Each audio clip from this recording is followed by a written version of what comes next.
வணக்கம், யார் பேசுறீங்க? தமிழ்நாடு சார் இருக்காரா? சார் லேண்ட்லைனில் பிடிச்சிட்டிங்களா?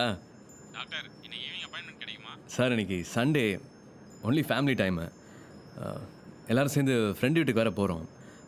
நாளைக்கு மீட் பண்ணலாமே sir? Post lunch? Yeah, yeah, sure. Done. ஏங்க சரியாக காதில் வாங்கிக் கொள்ளாதவர்களை என்னன்னு சொல்வாங்க?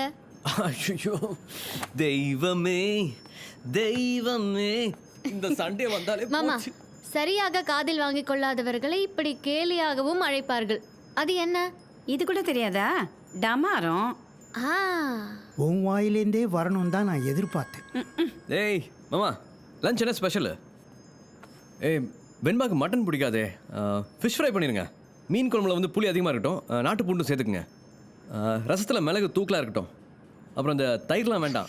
இஞ்சி மிளகா கருவேப்பிலை கொத்தமல்லி கடுகெல்லாம் போட்டு மோரை தாளிச்சிருங்க. இதெல்லாம் கிளம்பியாச்சு, இன்னொரு 5 மினிட்ஸில். டேய் அப்புறம் எல்லாருக்கும் சில்லுன்னு ஸ்வீட் பீடா. ஓகே ரைட் மாமா, டன்னு. பாய். ஆமா, விருந்துக்கு போற இடத்துல என்னென்ன வேணும்னு இப்படியா லிஸ்ட் போடுவாங்க? பின்ன நம்மளை விருந்து கூப்பிட்டு அவங்களுக்கு பிடிச்சதெல்லாம் சமைச்சு வச்சிருப்பாங்க. நம்மளுக்கு பிடிச்சதெல்லாம் அப்புறம் எப்போ சாப்பிட்றது?